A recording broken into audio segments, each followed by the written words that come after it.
Alors, que se passe-t-il quand tu fais face à un cadeau que tu ne souhaitais pas, qui ne correspond pas à tes attentes? Eh bien, il y a deux possibilités. Soit tu baisses les bras, je vais utiliser un mot fort, tu te soumets, tu acceptes la réalité telle qu'elle est. Il y a du monde sur la route, n'est-ce pas?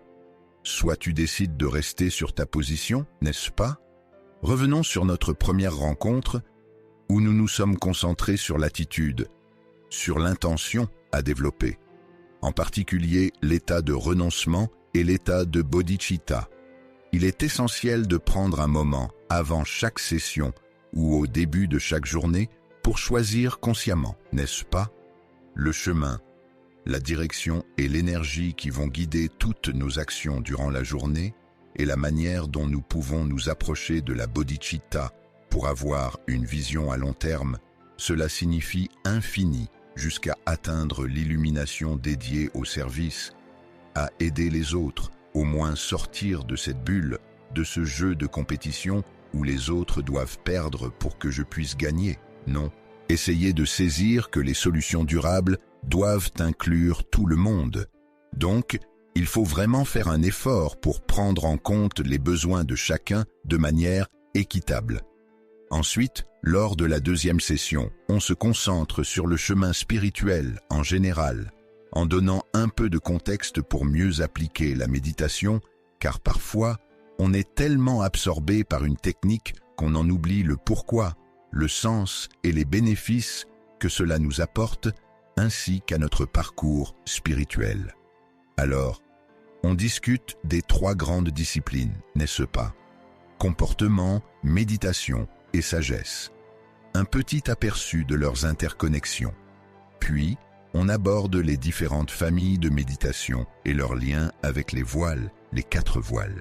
Alors, si ça vous va, on va se concentrer sur la famille de la méditation de Shamatha, celle qui vise à apaiser l'esprit.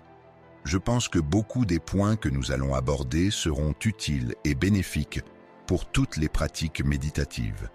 En fait, il y a des instructions ou des clés qui sont très spécifiques à la tranquillité d'esprit, à Shamatha, mais il existe aussi des conseils méditatifs qui peuvent s'appliquer de manière très large à toutes les méditations du Paramitayana et du Vajrayana, le chemin des mantras. Donc, je vais mettre mes lunettes pour être sûr de ne rien oublier d'important. La méditation, c'est en fait se familiariser avec des états positifs. C'est cultiver des états vertueux. Une façon de le comprendre, c'est de voir cela comme un processus où l'on s'ouvre à une réalité qui nous est étrangère. Parce qu'aujourd'hui, la vertu semble lointaine, l'amour paraît étranger, et à cause de cette étrangeté, on lui donne des noms spéciaux comme sacré et divin.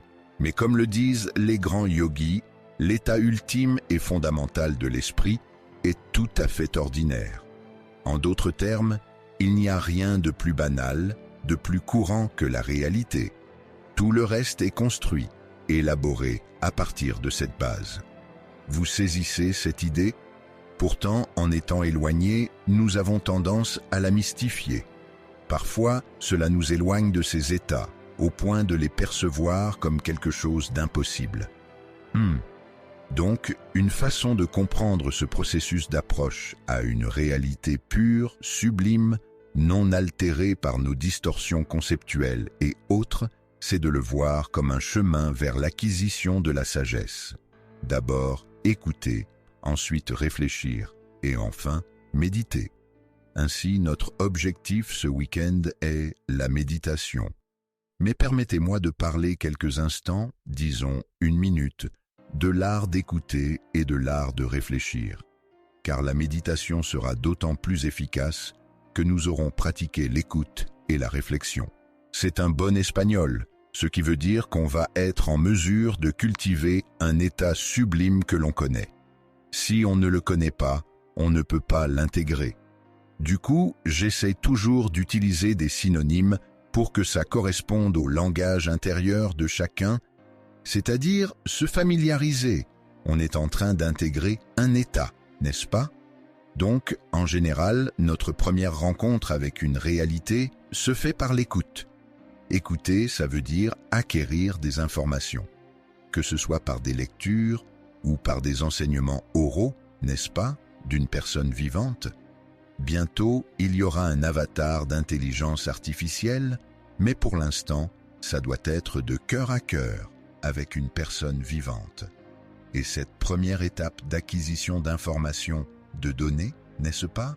Ça a une étiquette, le nom de l'écoute, l'un des moyens d'acquérir des informations. Parce que parmi tout cela, c'est le plus, comment dirais-je, quelle serait la façon de le décrire? C'est le plus pertinent. C'est-à-dire que tout ce qui est exprimé par des mots fait référence à une réalité. Les mots sont en fait des signaux qui nous orientent vers quelque chose de concret. Et si ces mots se trouvent dans un texte, dans un livre, qui date d'il y a 2 siècles, ou qui vient peut-être d'un autre continent, d'une culture différente, cela signifie qu'on a un travail supplémentaire à faire, n'est-ce pas, pour donner du sens à ces signaux, à ces indices, à ces mots.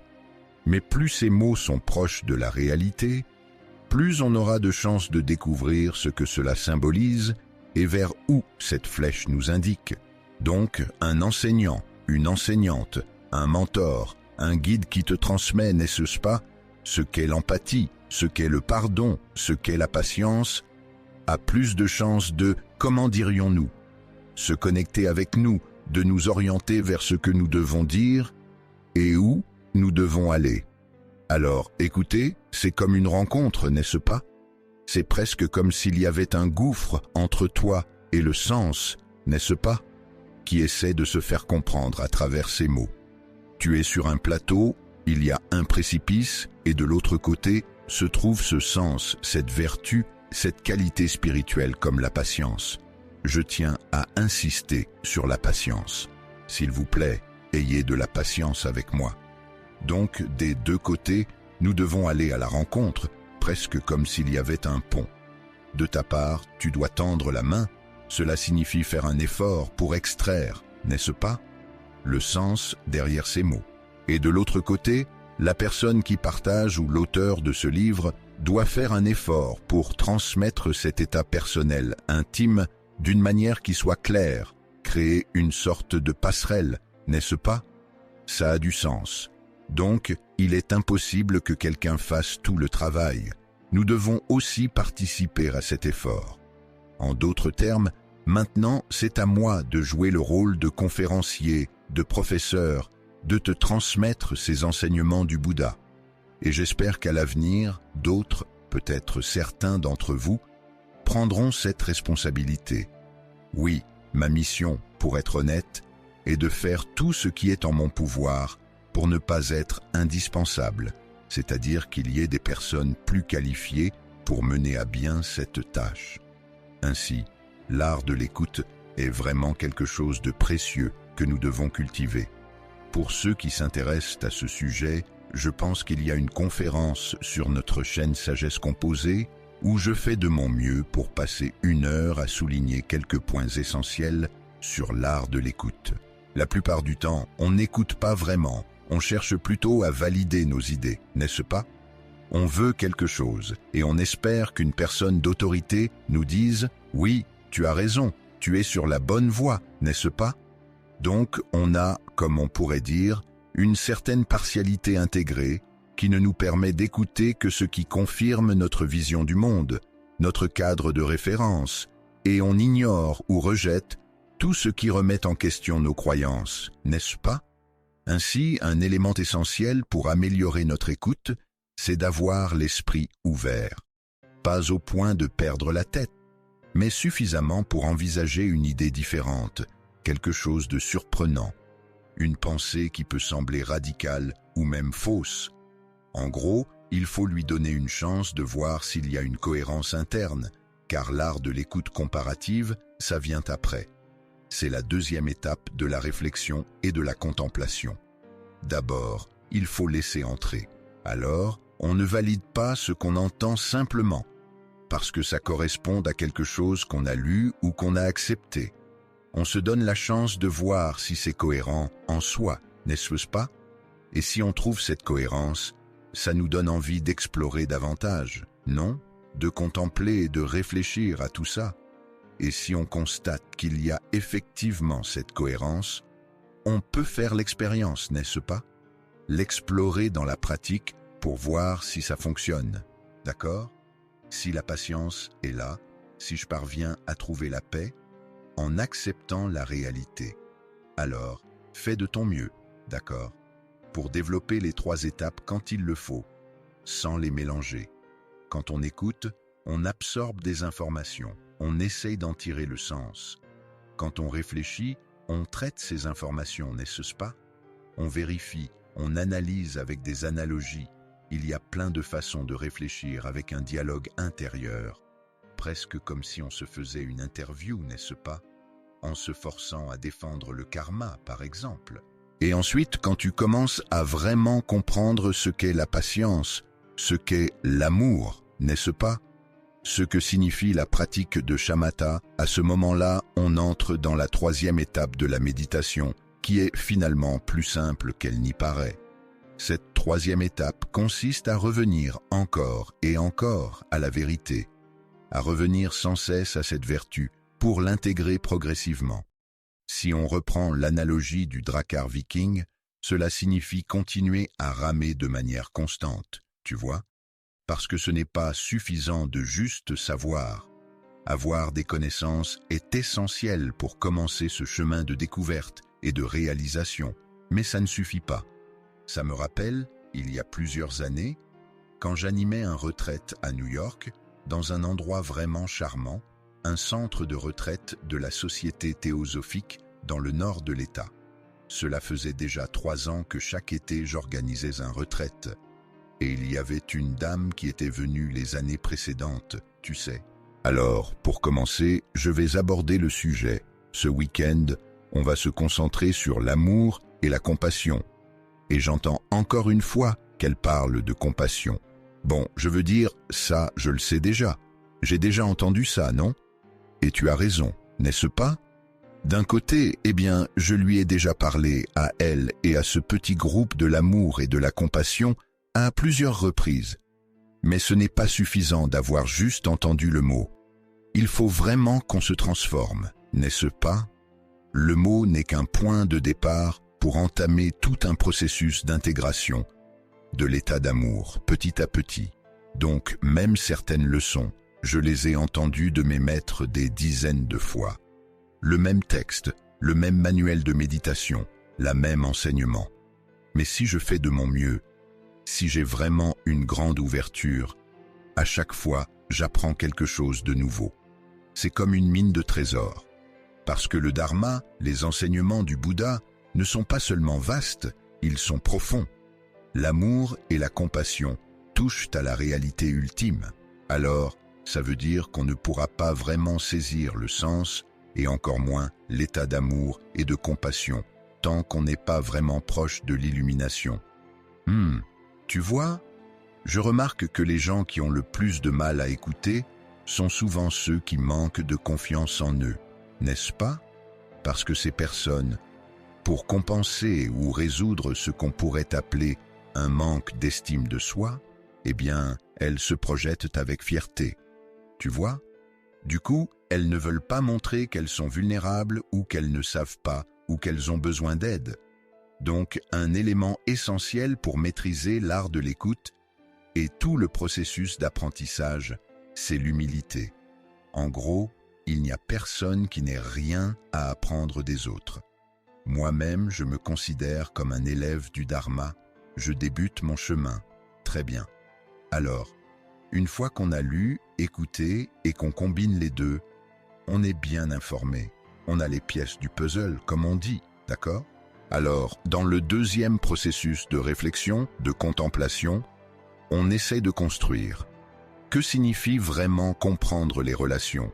Ce n'est pas seulement le sens, ça, on le découvre en écoutant. Mais c'est aussi la relation, n'est-ce pas? La relation et les différents niveaux de compréhension. En d'autres termes, comment l'amour se connecte-t-il à la compassion? On vient de lire les 4 incommensurables, qui représentent 4 facettes de l'altruisme. Bienveillance, compassion, joie et équanimité. Donc, ce sont 4 branches d'un arbre. Mais, quel est le tronc? Qu'est-ce que ces 4 expressions du grand amour ont en commun? Alors, dans la réflexion, il faut réconcilier ces différentes perspectives et dénicher l'essence qu'elles partagent. Parce que si tu connais le tronc, tu peux alors le contextualiser. Tu peux comprendre comment cela se manifeste dans ta famille, comment ça se passe avec tes collègues, comment ça se traduit avec ton ex, ou même avec les politiciens, tu sais contextualiser. Si tu n'es pas au courant de cette essence, tu ne peux que te fier aux formules, à l'expression qui est ancrée dans ta culture, n'est-ce pas? Et ça ne correspond que rarement à toutes les situations. Tu comprends ce que je veux dire? Donc, si tu saisis cette essence, tu as un pouvoir énorme, n'est-ce pas? Parce que tu es super flexible, et à chaque instant, dans chaque situation, tu peux, comme on dirait, l'exprimer de la manière la plus appropriée pour la personne et le moment. Ils saisissent cette idée, alors comme on n'a pas beaucoup de temps, je vais partager une technique, d'accord? C'est une méthode de réflexion que l'on appelle l'arbre. D'une certaine manière, je vous ai déjà donné un indice avec 3 éléments en hiérarchie. Le tronc, les branches et les feuilles. Donc, si on aborde le sujet de l'altruisme, qui se manifeste à travers les 4 incommensurables, les états incommensurables de l'amour bienveillant, de l'amour compatissant, de l'amour joyeux et de l'amour équanime. Ce sont 4 branches, et chacune de ces branches a ses propres feuilles. Une feuille représente une manifestation concrète de l'amour bienveillant envers quelqu'un, n'est-ce pas? Et toutes ces feuilles, ces manifestations particulières de l'amour bienveillant, elles ont quelque chose en commun. C'est la branche. Puis, la branche de la bonté, la branche de la compassion, la branche de la joie et la branche de l'équanimité partagent un tronc, n'est-ce pas? Ne plongeons pas dans les racines, changeons un peu l'analogie. Restons sur le tronc, les branches et les feuilles. Donc, cette analogie peut s'appliquer à de nombreux sujets de réflexion. Pas à tous, mais pour beaucoup d'entre eux, il est utile de comprendre l'essence, ses ramifications et les manifestations spécifiques comme des feuilles. Très bien, une fois que nous avons saisi le tronc, l'essence, nous devons la cultiver. Cela signifie que nous revenons sans cesse à cet état. Maintenant, les mots sont superflus. Nous voulons nous habituer, nous familiariser, n'est-ce pas? Nous entraîner, nous acclimater à cette réalité. Et c'est ça, la méditation, aussi simple que cela. Alors, d'une certaine manière, nous sommes en train de travailler ou d'exercer notre muscle de la décision. On pourrait l'appeler pleine conscience bouddhiste. Eh bien, je suis en train de m'essayer à la production, en espagnol. La collecte, c'est cette capacité à retrouver cet état vertueux et à y rester, n'est-ce pas? Donc, au départ, comme nous n'avons pas, disons, formé les 11 rameurs, nous allons nous déconnecter de cet état d'amour pur ou de patience. Il va donc falloir le récupérer grâce à la collecte, à la pleine conscience, se reconnecter et s'y maintenir. C'est un processus qui demande beaucoup de patience. Le mot patience, dans notre langage quotidien, se limite souvent aux interactions humaines, n'est-ce pas? Quand quelqu'un ne se comporte pas bien avec nous, on doit faire preuve de tolérance, le pauvre, le malheureux, le misérable, non. Mais il y a aussi 2 autres types de patience. Le deuxième type de patience concerne les difficultés liées au développement spirituel ou à l'entraînement mental. C'est super important. Si on ne développe pas cette patience et cette tolérance face aux difficultés que l'entraînement implique, notre cheminement spirituel ne pourra pas avancer vers la pratique verticale. Parfois, je dis des choses un peu étranges pour capter ton attention. Quand on parle de pratique verticale, on fait référence à la 3e étape de la méditation, ou autrement dit, à la 3e façon de vivre la méditation. La première, c'est la lune de miel. Qu'est-ce que ça veut dire? C'est que cette technique de méditation nous attire sur le plan émotionnel. Elle nous stimule, elle nous inspire, elle nous procure de bonnes sensations, On se sent bien, non? Mais si on persiste dans cette pratique, elle commence à perdre de son éclat. Le chewing-gum n'a plus de goût, on mastique juste un morceau de caoutchouc, n'est-ce pas? Cela signifie que la pratique devient prévisible, n'est-ce pas? Et on entre alors dans la deuxième étape, qui est le désenchantement. On peut l'appeler comme ça. Beaucoup de gens abandonnent la pratique quand elle ne les stimule plus, quand elle ne les inspire plus.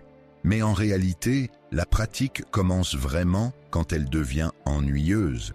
Parce que quand on s'ennuie, cela signifie que tu as maintenant l'opportunité que tu n'avais pas avant. Maintenant, tu peux choisir d'apprécier.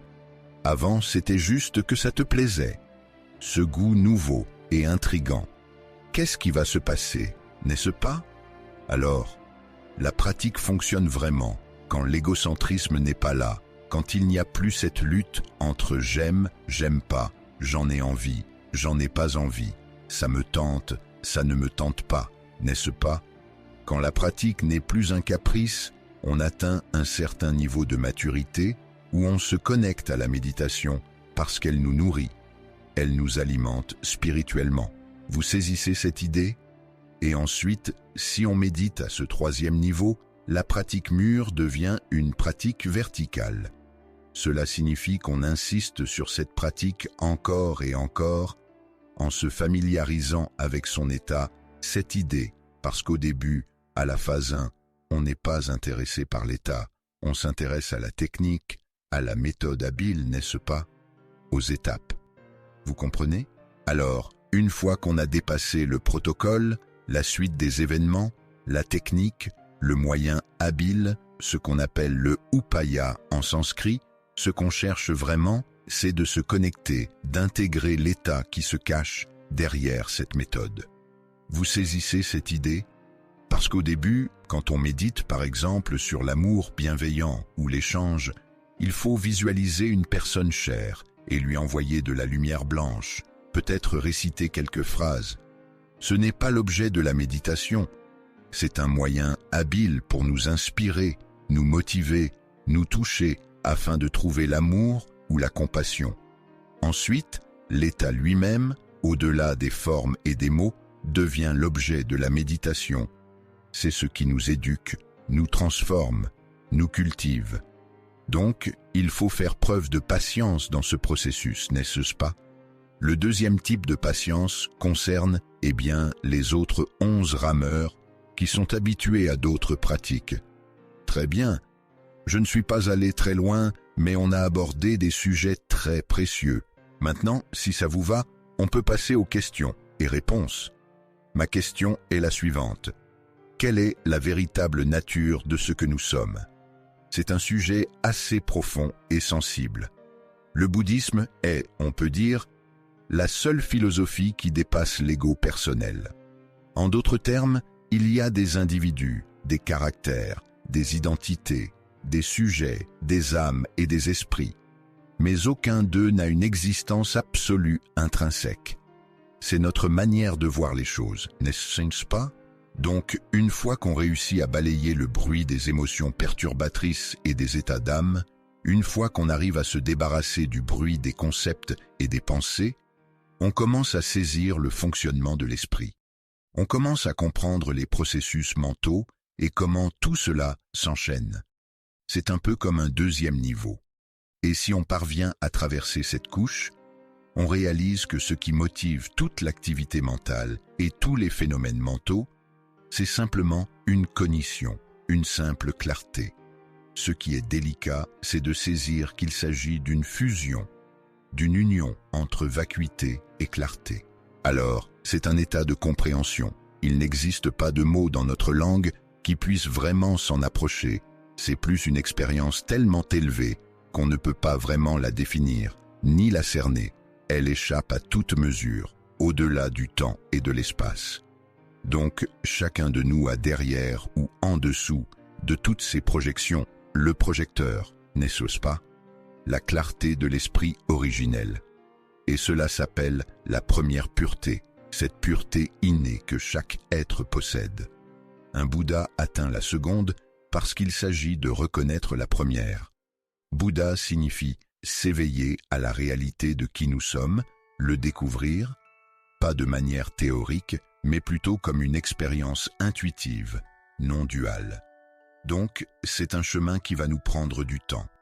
Nous avançons vers cette union, cette communion, cette fusion avec cet état ultime de nous-mêmes, pas à pas. Et c'est ce que nous appelons la sagesse non duale ou transcendante. Très bien.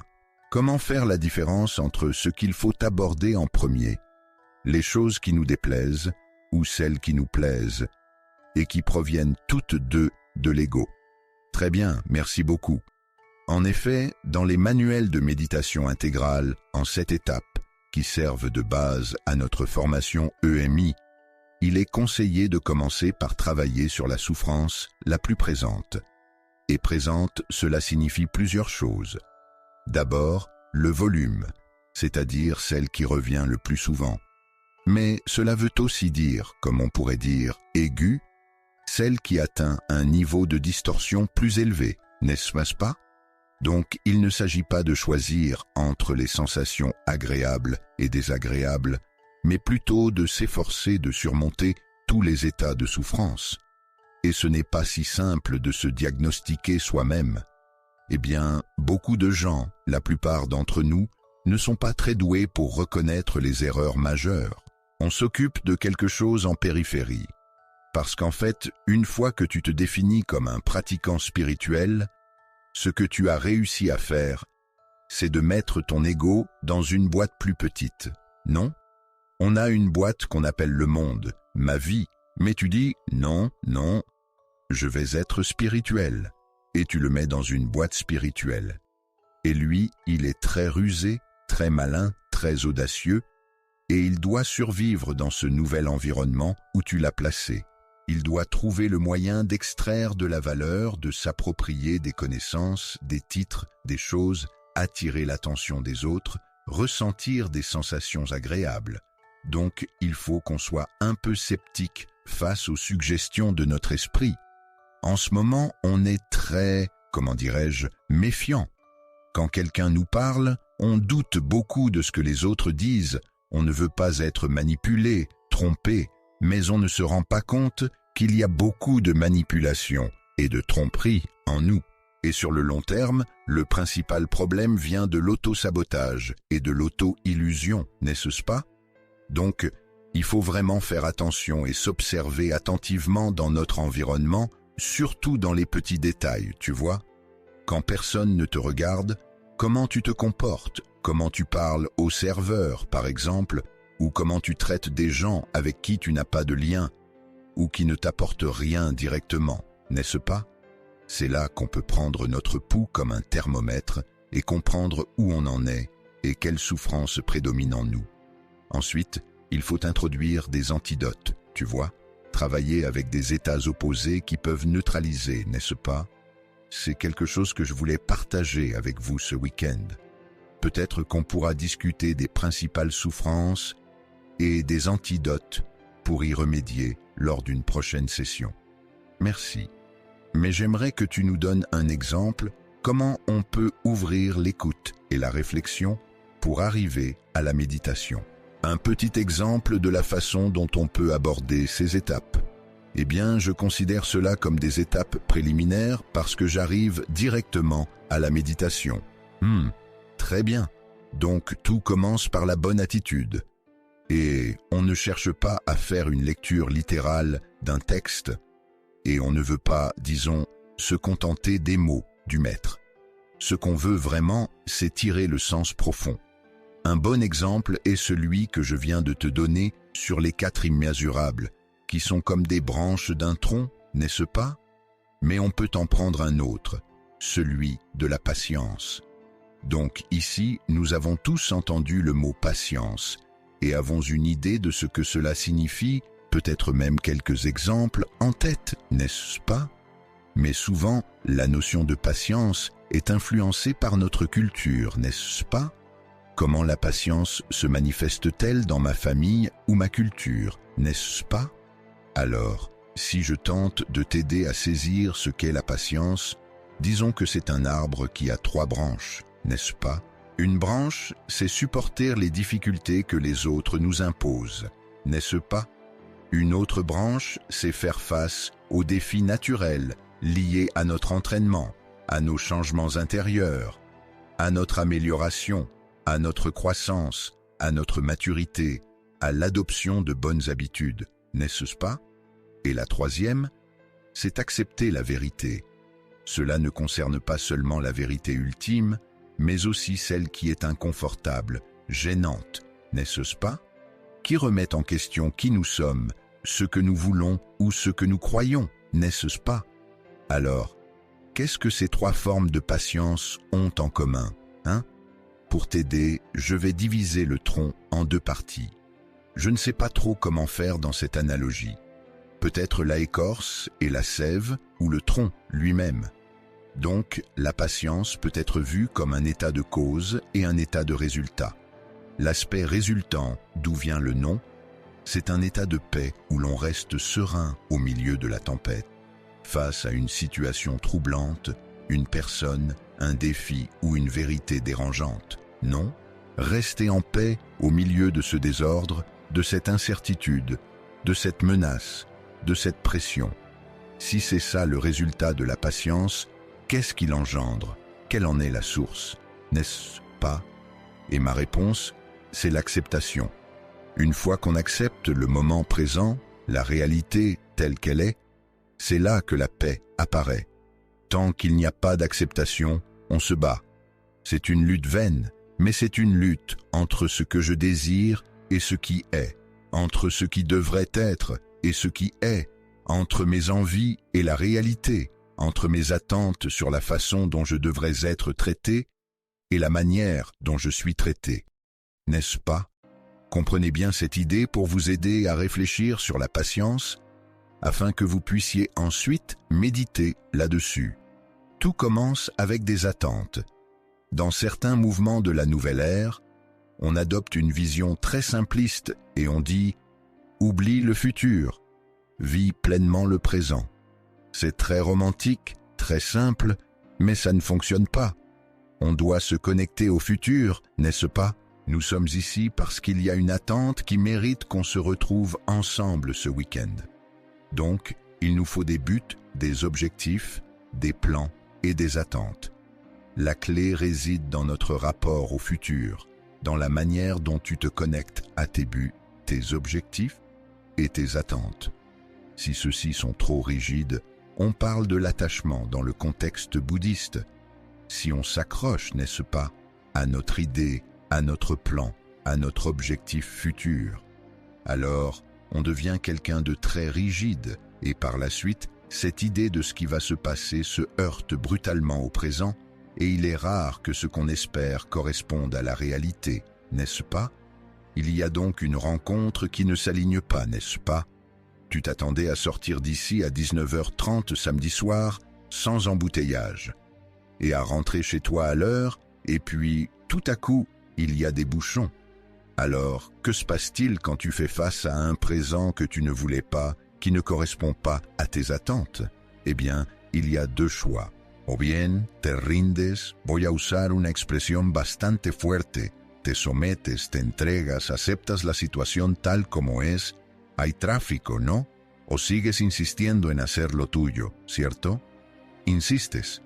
Y un ejemplo muy absurdo que mencioné ayer en Sagesse Composée es que vas manejando y llegas a las vías del tren, y justo ves que la barrera baja, ¿no? Las campanitas suenan, la luz roja parpadea, y empieza a acercarse un tren de carga enorme, enorme, enorme. Viene otro coche detrás y frena, se coloca en fila detrás de ti. Luego llega un tercer coche, frena y se pone en la cola. Pasan 5 segundos y el tercer coche comienza a tocar el claxon. Qué absurdo, ¿no? Como si de repente el conductor del tren, que ya está a 2 kilómetros, fuera a escuchar eso y decidiera dar la vuelta, ¿verdad? Oh, disculpa, no sabía que había alguien esperando, ¿no? O mi coche va a empezar a levitar, ¿no? Entonces, ¿qué nos lleva a tocar el claxon frente a un tren? ¿No? Muy absurdo. Ça veut dire que nous ne lâchons pas prise, nous n'acceptons pas la réalité. Ce plan qu'on avait pour retrouver cette personne en 15 minutes, afin d'aller à cette fête ou pour s'asseoir au premier rang, ça nous frustre, n'est-ce pas? Ça nous rend un peu irrationnels. Donc, dans cette frustration, c'est comme une forêt très sèche où il n'a pas plu depuis 3 mois. Une petite étincelle, une simple étincelle, peut déjà provoquer un grand incendie. Alors, la voiture devant nous ouvre soudainement sa porte, n'est-ce pas? Et la personne dans la 3e voiture ne peut plus le supporter. Qu'est-ce que tu fais? Je dois me rendre à ma réunion avec mon amant. Donc, lors de la première rencontre, quand nous ne cédons pas, il y a de la frustration, et ensuite, un petit déclencheur suffit pour que nous explosons de colère, n'est-ce pas? C'est très néfaste, vraiment sérieux. Il est donc presque prévisible à quel point une personne va se sentir frustrée lorsqu'elle est si engagée, si accrochée. Peut-être que le mot « engagé » n'est pas le meilleur pour beaucoup d'entre vous, obsédés par sa mission, par cet objectif très rigide, très précis, très concret, avec une valeur ajoutée. Voilà ma dose de bonheur. Si je n'obtiens pas ce que je voulais, je ne serai pas heureux, tu vois? Donc, tout ce que je viens de dire, ce n'est pas de la patience, c'est une piste pour que tu découvres la patience. Et quand tu essaies de comprendre, n'est-ce pas? Toutes ces paroles, leur sens, ensuite, dans la réflexion, tu les relis à des expériences. Comme quand tu attends un train ou ici, à Mexico, il y a beaucoup de circulation. Dans n'importe quelle situation de bouchon ou, au travail, avec la bureaucratie, les beaux-parents, tout ce qui peut te frustrer quand les choses ne se passent pas comme tu le souhaitais. Et donc, une fois que tu saisis l'essence de l'aspect causal, l'acceptation et l'aspect résultant, la paix au milieu de la tempête, après tu mets ça en pratique, tu l'expérimentes, tu fais de petites expériences dans ta vie quotidienne pour accepter des choses imprévisibles qui te dérangent. Très bien. Ma question est de savoir s'il existe un moyen, un test pour évaluer de manière objective le niveau de développement spirituel d'une personne. Très bien, c'est une excellente question. Oui, il faut être réaliste et pragmatique, donc ce que nous développons doit produire des résultats. Dans la formation de sagesse composée, à chaque leçon, il y a un indicateur, une façon d'évaluer si nous avançons sur notre chemin. Et il y en a beaucoup, n'est-ce pas? L'un d'eux que je viens de mentionner est la manière dont tu traites les serveurs, n'est-ce pas? Comment tu interagis avec des inconnus, n'est-ce pas? Dans ce manuel de méditation, probablement le plus célèbre au Tibet, qui parle de l'entraînement mental en 7 points, il est dit que parmi toutes les choses que nous pouvons évaluer pour mesurer notre développement spirituel, la plus fiable, la plus pertinente, c'est la diminution de l'égocentrisme. Cela signifie beaucoup de choses, c'est-à-dire être moins obsédé par soi-même. Et cela peut être quantifié. Ils ont réalisé des études, par exemple, où ils invitent des volontaires dans des universités et leur disent « S'il vous plaît, attendez dans cette salle, et quand ce sera votre tour, nous vous appellerons pour faire l'expérience. » Mais ils ne se doutent pas que l'expérience a déjà commencé et qu'il y a des caméras cachées et des micros dissimulés dans cette salle. Ensuite, un chercheur est là, simplement en train de prendre des notes. Sujet 1. Combien de fois utilise-t-il des termes d'autoréférence comme « je » ou « mon », n'est-ce pas? Donc, pendant les 15 minutes qu'il passe à attendre à cette table, lorsqu'il parle de tout et de rien, combien de fois disent-ils « je » ou « mon » Et après, ils suivent ces personnes pendant des mois et des années, et ils ont découvert que celles qui utilisent le plus de termes d'autoréférence, comme « je » et « mon », rencontrent davantage de problèmes psychologiques, plus de dépression, plus d'anxiété et plus de difficultés dans leur carrière, leurs relations amoureuses et leur santé physique, n'est-ce pas? Alors, d'une certaine manière, cela soutient ce guide de méditation où le critère le plus fiable pour évaluer notre évolution spirituelle, c'est une diminution de l'égocentrisme. On est tellement préoccupé par nous-mêmes et tout ce qui touche à notre je et à notre mien.